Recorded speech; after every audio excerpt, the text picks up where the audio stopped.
This is Lizzie from Let Zoe Spoil You. And Sagira from Sagira Salutes You. And together we are Newbie versus Weeaboo. Sagira, Newbie. Lizzie, a Weeaboo. It's Newbie versus Weeaboo. Ahoy! Heidi, hi. Hello! I'm in my pajamas. I'm in my pajamas. I'm in my pajamas. Isn't that what you do on Sundays? In fact, isn't that what you do whenever you're not at work, really? I thought pajamas were all-time clothes now. This is what I'm just thinking about it this morning. I was like, I think since lockdown, we've spent 95% of our podcasts in our pajamas. And what other job can you do that? Right? Exactly. You know. In your pajamas, nice and comfy, talking about horrific death. I mean, considering that, like, apart from this podcast, I do one on horror films, which I also probably do in my pajamas. Yeah, that's just life. Being comfy, relaxed, and talking about death and murder. Absolutely. So, do you know who doesn't wear pajamas? Your cat. Sometimes. No, Parasytes. Parasytes don't wear pajamas, and that is the anime that we are looking at. Parasyte. I had to try and think of a segue, okay? I was going to say, I don't get the segue at all. We just had the, like, we're watching things with murder in our parasites, horror films, and pajamas, and the things that we're talking about with murder is Parasyte. I like my segue better. But yes, we are looking at Parasyte, and we are up to episode 21, Sex and Spirit. And we open where we left off in the last episode, which, if we remember, it's Hirakawa has been cornered in a big like conference-y type room, and he's at the front behind the stand, and all the guys come in, they've got their guns raised, they're ready to get him, and he goes, hello, which I think is one of the greatest greetings. Just casually, hello, are you ready for the debate? So yeah, he says hello, and Yamagishi is told over the old radio that the squad have engaged Hirakawa, to which Yamagishi replies, make sure he's eliminated. Ba, ba, ba, ba, ba, ba, ba. So the squad close in on him, guns raised, and he talks of how guns should be put to better use than to kill. Okay. Don't know what else you could use a gun for. I mean, it's an interesting way to open your can. I always took it as he meant that technology that went into creating weapons and guns should be put into better use than making things designed just to kill, when they could actually do more to help humanity and help out the planet. That would make sense. Yes. Okay. We'll go with that. It's intellectual and interesting. Yep. In conclusion, he goes on a big waffle.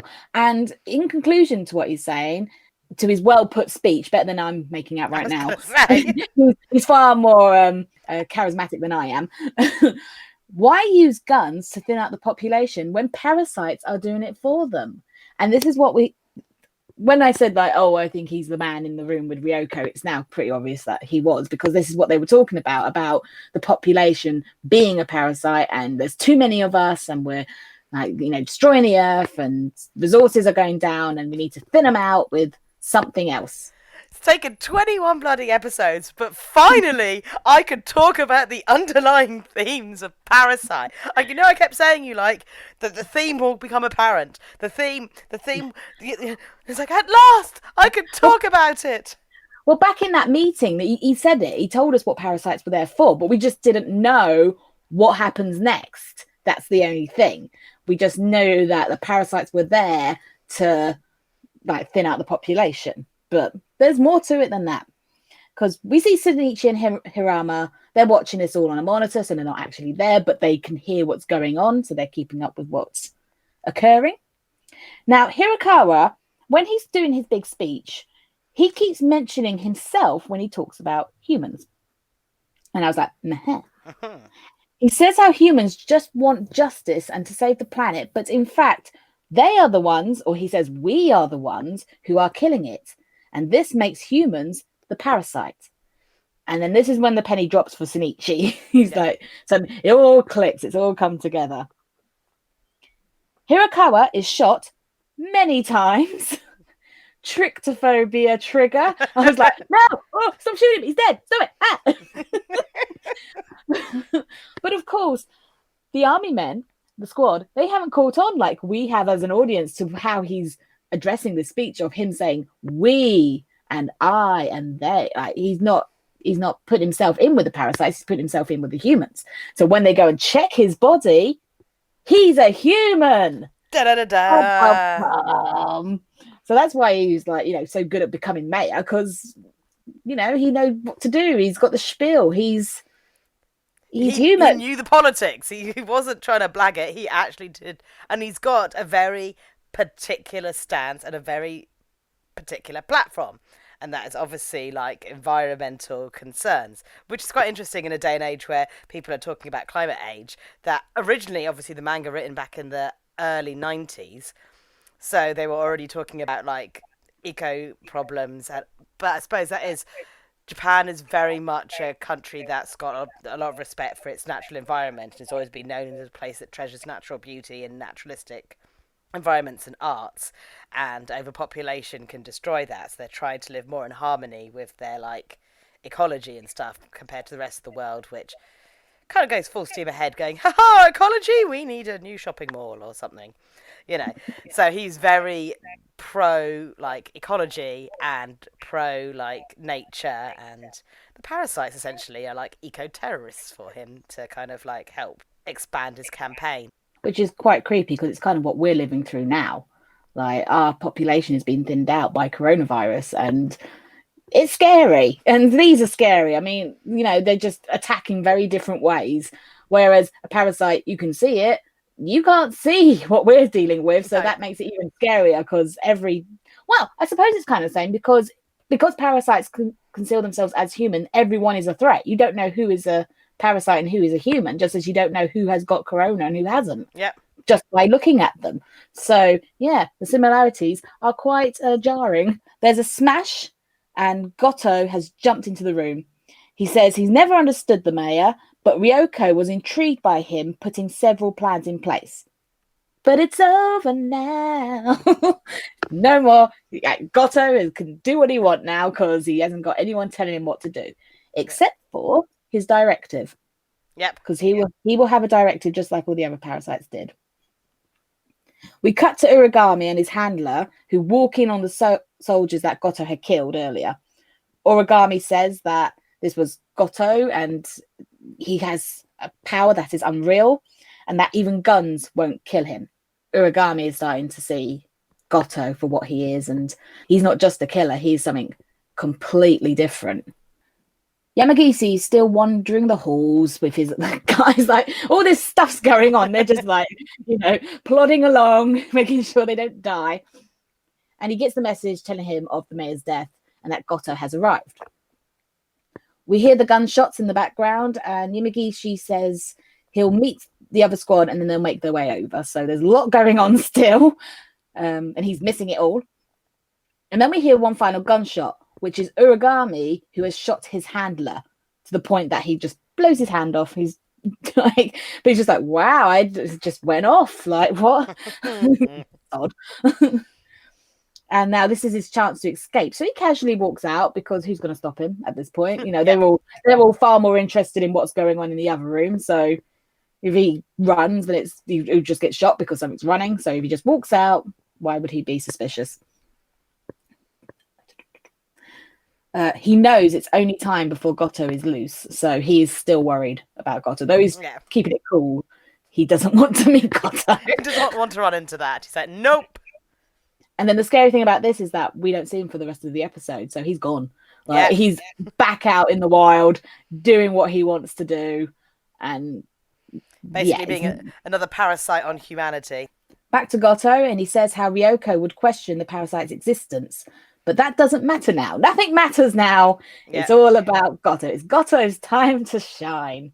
Creepy parasite transformation, and it is creepy. Yeah, the weird eye in the cheek, and because he's still face human. Eyeballs. Yeah, but I can only describe it as a spider, like because he gets like all the eyes on the face, and spider-like. But he says his reason is to fight, so that is his directive. It's not to eat humans. It's not to survive. It's literally just to fight. Yeah, that's not a great directive for us. No. Like, there's no reason behind it. He's just going to fight us for no reason except he's told to. Yeah. And he's got no other power now to tell him otherwise. I always start thinking about it in like ants. Like, he's the army ant. That their directive is to fight. And if they lose, like, the queen and the workers and stuff, all they know now is, like, to fight. So they will go out and find that fight. But to what end at this point? Unless Hirakawa and him had some sort of plan, then he's just literally out there fighting. So we don't know right now what his end game is. Losing Hirakawa, even though he didn't understand why a human could understand the Parasyte's like point of view and the Parasyte, what Parasyte could do for humanity, but then Hirakawa was so like, humanity has turned into a parasite on like nature, on Mother Earth. If we do not do something about how many people there are, we're going to lose our planet, we're going to lose our resources, we need to thin it out. When the Parasytes arrived, he saw an opportunity to advance his career and his politics on that matter with something that actually could solve the problem that he's been, you know, not preaching, the political term for that. But I think Hirakawa always knew that he was going to end up probably getting like deaded in this, because like there was no way that you could basically side of eco-terrorists and be like, oh yes, we're totally going to follow your policies, crazy man that sided with murdering beasts that humanity is scared of. But it also gave Hirakawa a chance to kind of go, well, really look at it, really look at these things that are killing people. And look at humanity, look at characters like Uragami, who also is doing exactly the same thing out of a directed need of pleasure, and it gives him a thrill to kill people and he wants to do it, rather than actually being like someone who is helping mankind. And also the fact that other life forms on the planet Earth, the animals, the trees, and nature deserve to share this planet just as much as humanity. And humanity has just basically become this parasital beast that's just like leeching off the land and not giving back. And Goto was like, okay, I can have a directive with this because I can work with this. I can fight for Hirakawa because what he's saying gives me a purpose and a reason. But now, as he says, he's just a feral beast. He's been let off the leash. And he's like, well, I'm going to fight. And I'm just going to choose those that I think need to be fought of. Which obviously we know who that's going to be. To continue his own personal directive. Yeah, and to that end, also, you're saying about Uragami is no different, but also to a point, Yamagishi is no different because he's following his directive to eliminate the parasites no matter what. So lots of civilians died for him to succeed in what he was told he needed to do, with no F's given. Yeah. At this point, you know, it's like, I'll deal with that later. Right now, this is what I need to do. And he did it. So there's no clear cut who's a monster, who's human, who has a right to survive, who doesn't have a right to survive, who's a parasite. No one is clear, like, yes, you have the right to continue living at the expense of anybody else. Some people, they choose to just succeed in what they've been told to do. And the thought of trying to live like that is really difficult, to just live by what someone else wants you to do. Over to Hirama and Shinichi, still looking at the blank monitor, trying to process everything that they've just heard. Oh my gosh, the guy that we thought was the head of the parasites, he's not a parasite, he's a human. He was using the parasites to get one up on humanity. Like, you know, it's all very, everything they knew has been turned on its head. There's no clear-cut villain in this situation, because the one they thought was the big bad trying to kill all the people was a human that was like, actually, Mother Nature. People, yes. Mother Nature. But then, again, the way that you're talking, it's not that Hirakawa made these. He just found them and used them. So so we still have the question of where are they coming from? Yeah. Interesting. Tiny spores. But yeah, so they're contemplating everything that they've heard. And Miggy speaks to Shinichi saying he just wants to go home. He thinks there's nothing more that they can do and they should just get out of there. Shinichi, however, wants to see how they take down Goto, which, yes, it's interesting. I mean, you know, they've got rid of everything else. Why couldn't they take down Goto, you know? Other than what they've seen on the monitor, he has no idea what's going on in there. So. No, I'm like, you should know better than just to be like, oh, I wonder if these humans have just taken down Goto. Like, you barely got away last time. No. Just get us clear out of Dodge. Come on, dude. Follow Miggy. Listen to him. But Miggy says the authorities can do whatever they want now. As individuals, they no longer have any say. And Shinichi thinks that Miggy is acting weird about this. And it's like, no, I get where Miggy's coming from. It's like, you've done your role. And unless they can prove that you're a parasite, they don't need you anymore. What are you going to do? Go in there and prove that you're a parasite? You're not. So what else is there left to do but leave before the craziness gets to you? Because it's gonna. Yeah, before you get really exposed. Because, like, you know, a parasite turns up and goes, I've got beef with you. Yeah, exactly. Why? Miggy is the straight talker here, and Shinichi's being the silly boy. In the halls, still, Yamagishi squad hear the pitter-patter of Goto feet. He's like, plap, plap, plap, plap. He makes his spider eyes and takes out half the team with speed. He's just like, gone. Yeah. And Yamagishi's like, what did I just witness? So Goto is now fully transformed, as much as Goto could. And he mocks humans as they should be the most intelligent species, but they can't even beat him. So obviously there's something lacking, which is we've never seen anything like you before, Goto. We don't know what you are. We've seen parasites in heads. We've seen parasites in different parts of bodies, but we've not seen something that is 95% parasite. So that's why we need to research stuff to be able to be knowledgeable about it. We can't get near him to do that. It's like, no observations.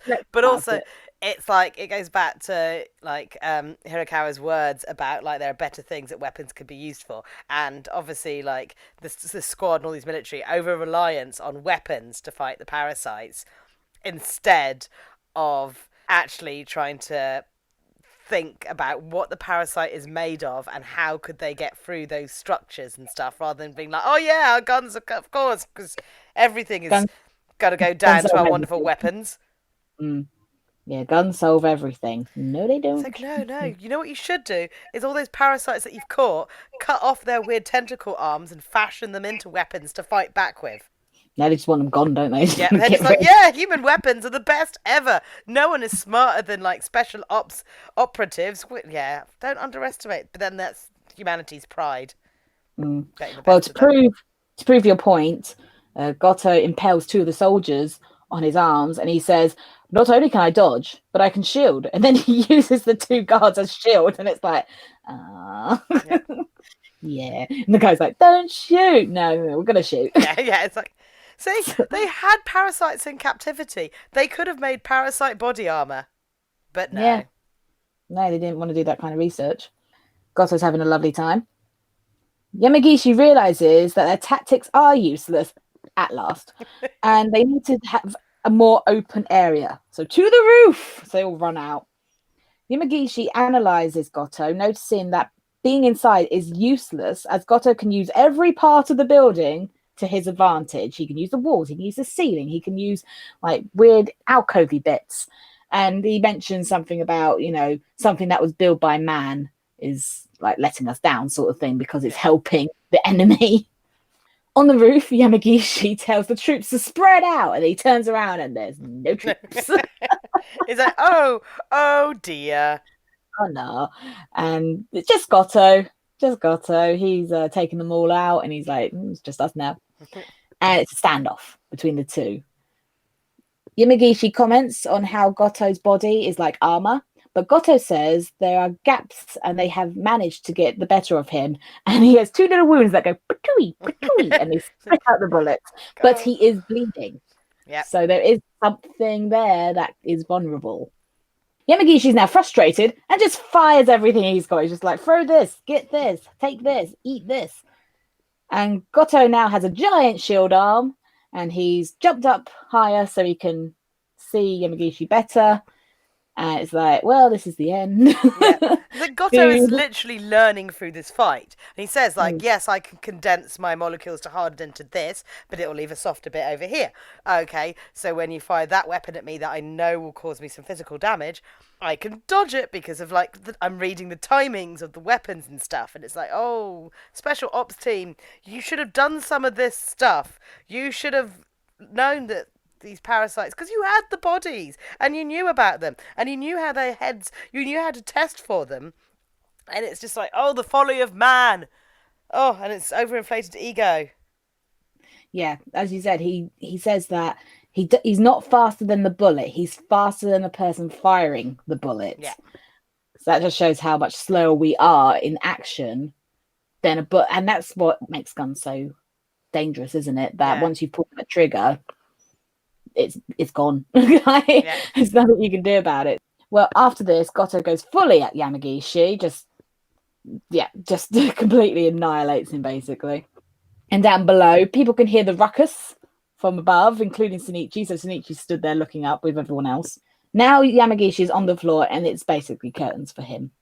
And Goto says he, as in himself, Goto, is purely a feeble life form. To which Yamagishi replies in the sub, "You're a life form?" So he's like, mocking him. But in the dub, he says, "You're an abomination." So he's making a statement. So I know. Oh no, because it's that moment when Yamagishi clicks that the parasites identify as a living being, a sentient life form, and that Yamagishi himself goes, well, humanity is a sentient life form. There's other things inhabit this earth that are sentient life forms, and what he's been treating as a monster and as just a thing that needs to be eradicated is actually a living creature with thoughts. And he suddenly, the horror of the reason he's underestimated this thing because he thought of it as a thing rather than something that can think and analyze and is a life form on par of intelligence with humanity. By just calling it abomination, he's just being you're just a dick. It's like, no, it's a much more intelligent thought process. It's the moment he realizes that his own folly as mankind has underestimated this being because he never saw it as a life form. He saw it as just a monster, a thing. And it's just like, oh. It's also one of the creepiest scenes because the way Goto leans over his body is like the slow roll. Yeah. Goto leans over and just stares in his face. And I'm just like, just a really creepy, unsettling angle. Absolutely. But Goto's line works for both of these. And as he says, then what are humans? Because it's the same. They're the same, as we said, they're very similar in what they do and how they act. So, if he's an abomination, then what does that make a human? Yeah. So, two of them are essentially the same because they're both on a directive of kill, and it doesn't matter who gets caught in it. You have one directive, and that is to fight. They're the same being, essentially. Shinichi flashes in Yamagishi's mind, and Yamagishi smiles, realizing a flamethrower may not have been a bad idea. So it's like, you should have listened. You shouldn't have just gone in going, I have the best ideas. This is what normally works. So why won't it work this time? Because you have no clue. You didn't do the research. You didn't listen to anyone. You just thought that high explosives and bullets would be enough. Yeah. And, you didn't listen to why a flamethrower. Yeah. You didn't listen to what's different about a flamethrower to anything else and why that would be an intellectual choice. Okay, it won't kill the thing, but it will definitely startle them. Yeah. And with Goto, he's not, as far as we know, he's not seen a flamethrower before. And like you said, unfortunately, they don't know about what Yuko did, throwing the thinner at the parasite to make him go, bah! It's that kind of information that you need. Yeah. To be able to form a plan. It's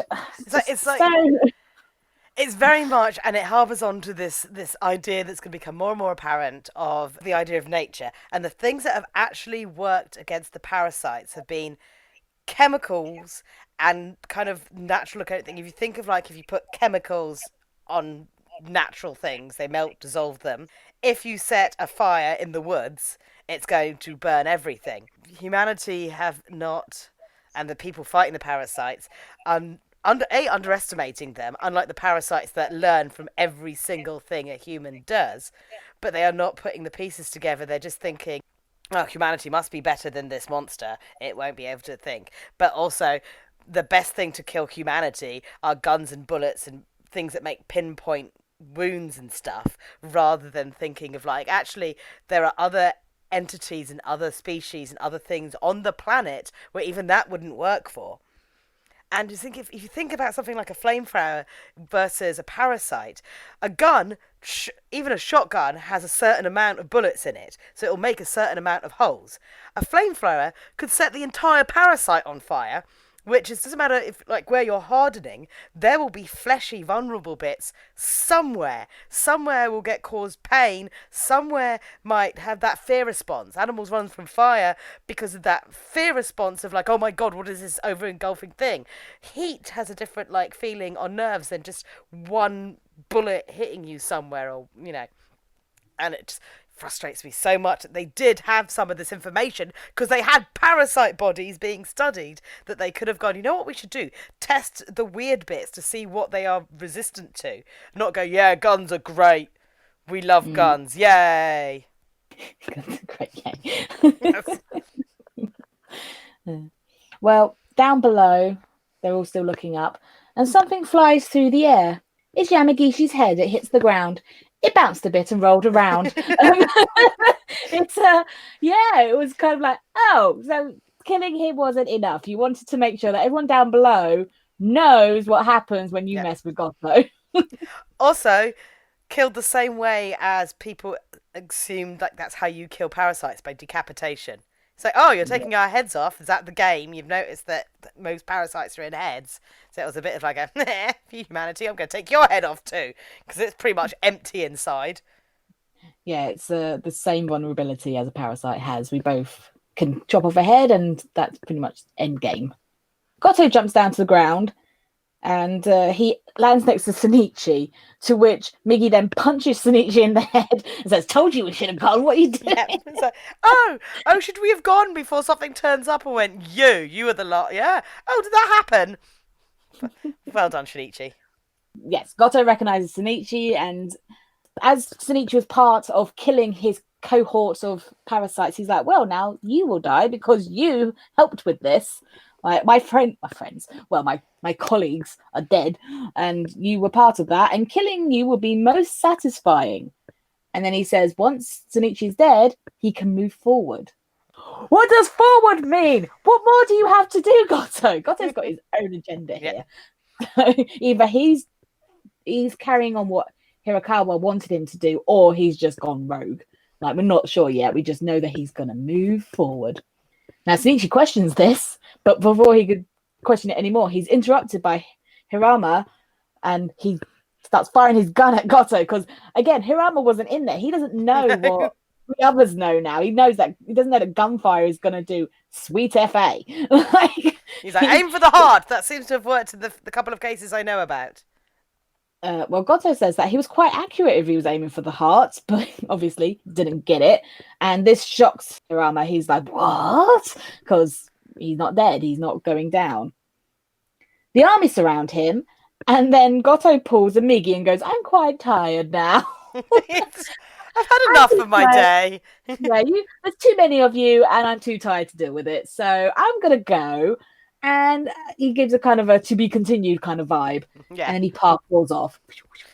It's like, he can fly! It's like, that's not flying, that's just jumping very high. But, never mind. Hirama questions what Shinichi has done. So Shinichi starts to panic and he tries to leave. But Hirama stops him, saying that he doesn't believe that he didn't know anything. And it's all getting a bit dramatic. And Shinichi tries to stand up for himself, saying he didn't know that Goto would do so much damage. And then someone starts shouting, saying, they found a head. And when Shinichi looks, it's his own head looking back at him. And then Miggy wakes him up. And Shinichi jumps up in bed. So I'm guessing that just that last little bit was a dream. Everything else was, he imagined the whole day was a dream. And be like, oh, are you kidding me? Yeah, no.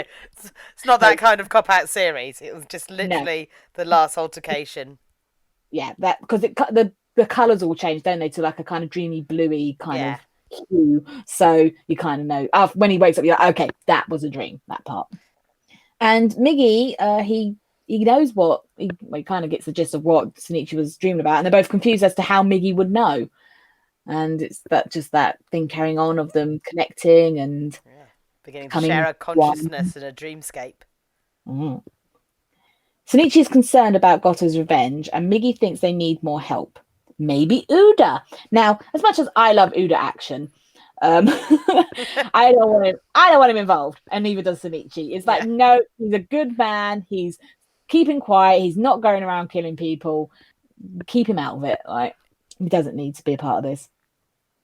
Miggy then suggests the military, but Shinichi thinks lots of people will die again because they will. Because what are they going to do? They're just going to do exactly what was done before because they're not listening. They're not, as you say, they're not doing the research. They're just going to send in more squads of riot police and army men, and they're all just going to die again. Now is not the time. You can't just keep sending in. You've got to stop and reassess. Also, Shinichi doesn't want to have that on his conscience. He's already, he's kept these secrets for so long. Yeah, as we've said, like maybe if he had told people a bit sooner, it could have been sorted out when they weren't so advanced, or we don't know. But when you're in that state of I could be carted off myself, it's a hard decision. I'm totally with Shinichi. He's had a very hard run of this. It's not been a good series for him. But the thing is, Miggy doesn't care who dies, and it's like, Miggy, you are so confusing because 1 minute you're intellectual and you're trying to see how many people can be saved or whatever, and then next minute you're like, no, that's given. I don't care. No, it's like, well, that's not really it is kind of survival on himself. But if people just keep dying and Goto keeps killing them, Goto's just gonna get madder and madder. Yeah, I think Miggy's having his own fight with his own identity at the moment. So he's trying to revert to what's safe and familiar. I get the feeling that Miggy is scared, so he's reverting back into his I don't have emotions, so I can't feel those things. But we know that now and again he has had pangs or feelings. Yeah. Like when he sticks up for Shinichi. Walking down the street, Shinichi thinks he should run away. He should do what Miggy said. And he asks Miggy, but Miggy seems to be asleep. He realised he skipped school that day and he's like, school. Not a school matter anymore. Bigger fish to fry right now. Also, Goto turning up at the school. Yeah, no. Yeah, no, not good. A man walks past and Shinichi thinks it's Goto, so he runs and it's not Goto. So now it's starting to affect his brain. He's starting to see Goto everywhere. Because also the scary thing is he might not look like Goto anymore. He might turn into someone else. And that's terrifying. Is it Michi? He could have the other personality that's floating around his head. Mickey. Yeah. Although I did enjoy the Mickey episode. Everyone starts to become Goto. Everywhere he looks, he can see a Goto. Here's a Goto, there's a Goto.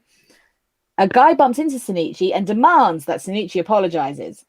Now Shinichi's completely freaked out and he's got all this guilt on him and he just needs to release, so he just starts, I'm sorry, I'm so sorry, I'm sorry. And then the guy's like, get on your knees. He's like, I'm so sorry. So he gets down his knees and it's like, oh, dude. It's a stupid dude, tripping on the power. It's like, oh, this guy's totally so scared of me. Oh, I'm going to just really just abuse that dynamic. So, and he abuses it by sticking his foot on Shinichi, which was the wrong move because Shinichi jumps up and punches him and his mate in the face. He's like, I said sorry, what more do you want? And it's like, well, they're down, so never mind. Kind of asked for that one, guys.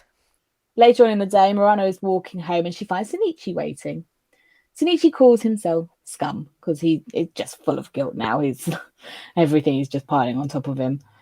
This confuses Murano, but then he hugs her, which confuses her even more.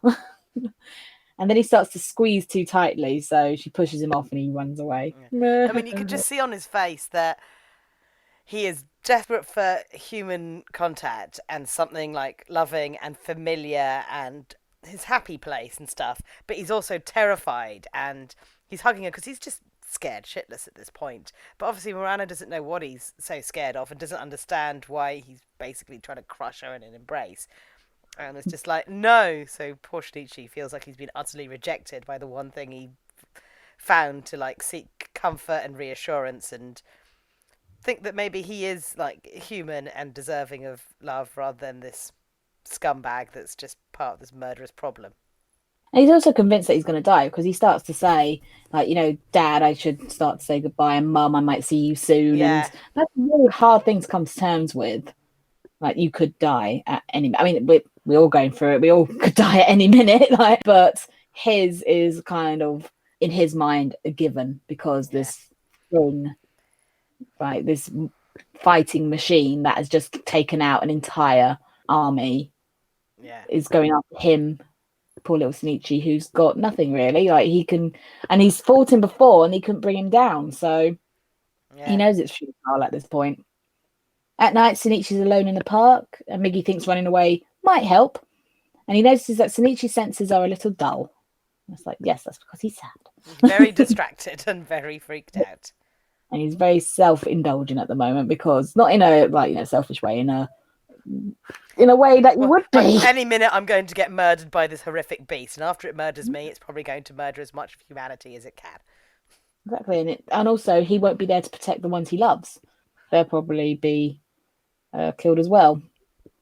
Murano appears, and he apologizes for the intense hug, and she invites him back to talk at her house as no one else is home. Brow, brow, brow, brow. Yep.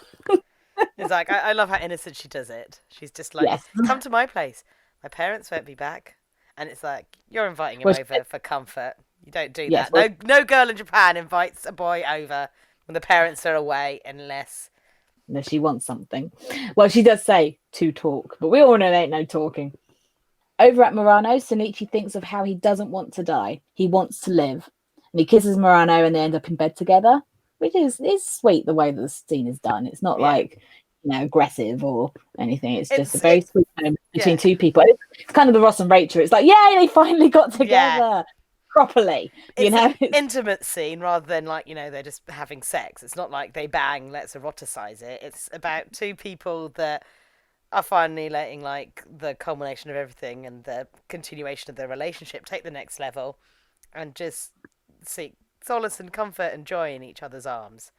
And he's making a connection with someone that he's not been able to do for a very long time, like this kind of close connection, because probably the closest person to him was his mum, that kind of female person in his life, and she's gone. So the next person who he loves dearly is Murano.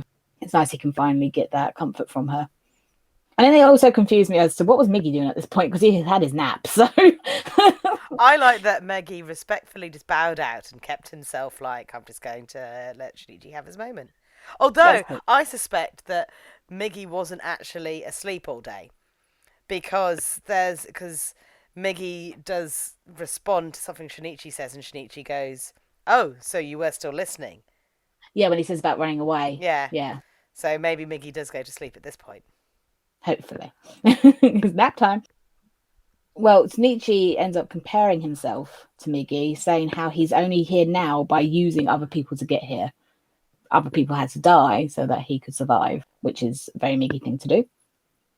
Murano talks of how they've been through a lot, and if anything else were to happen, they couldn't lose, which is very optimistic and lovely. Yeah.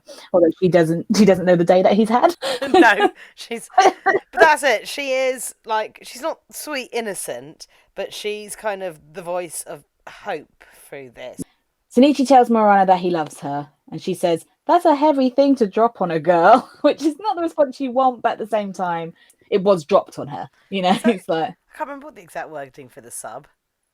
I think it's slightly different. I think it was more of a kind of like, oh, that's a big thing to say it now.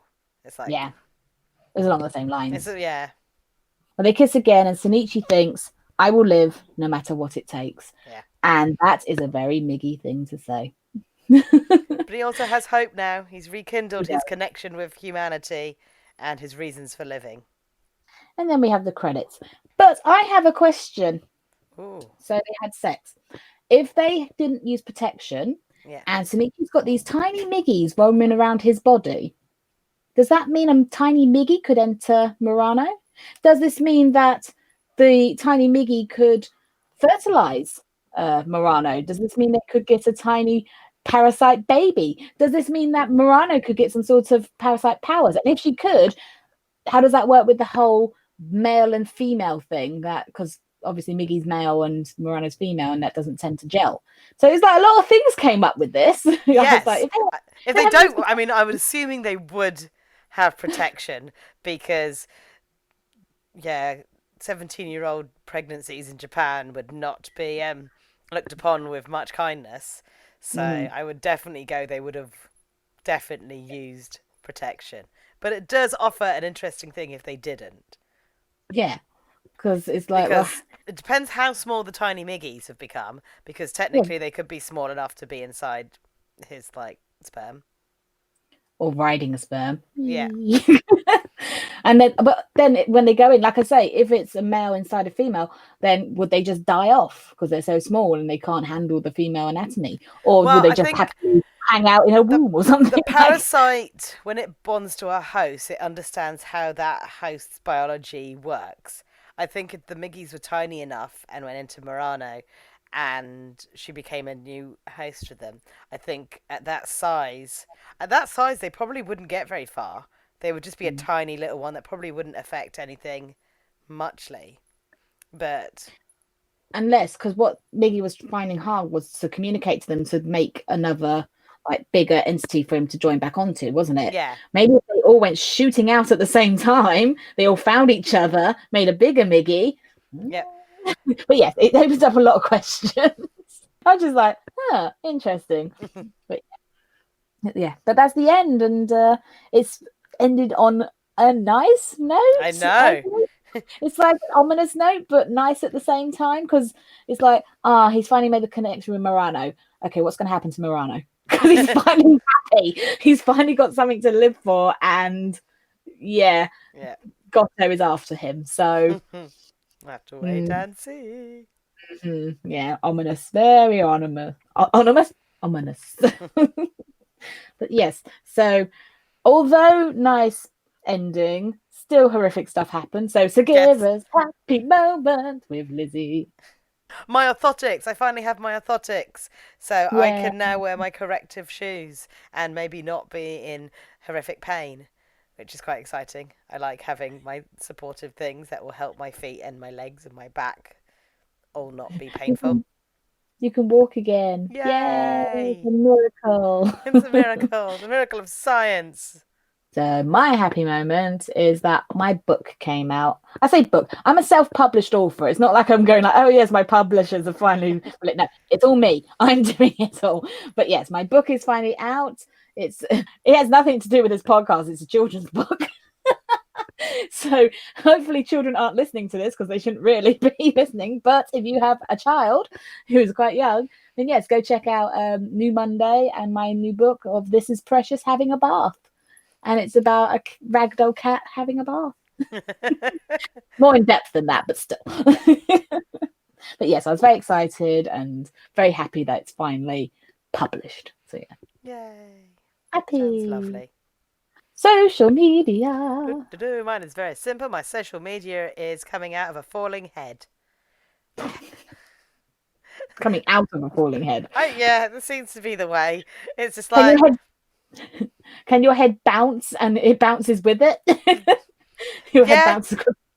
Basically, there was no social media. My head fell off, or somebody's head fell off, and when it landed, there was social media and a head. Beautiful. Yep. We'll just sweep it away, sweep it away. Da, da, da, da, da. My social media is coming in on sperm. No, it's not. No, I was going to say, why did I think you were going to say that? I was just like, there's nothing left. That seemed like the logical choice, but at the same time, no, you can't have tiny Mickey sperms. No, I don't want tiny. Well, these tiny meek sperms. So I don't want that. Your face on sperms going. Let me check my notes. My social media is coming in based on Goto's spider face. I'm just going to be a spider. So vague. Connection. I made the connection. Oh, hi. Say goodbye, Lizzie. So from now, this is a Weeaboo saying Johnny. And this is a newbie saying, his head hit the ground. It bounced a bit and rolled around.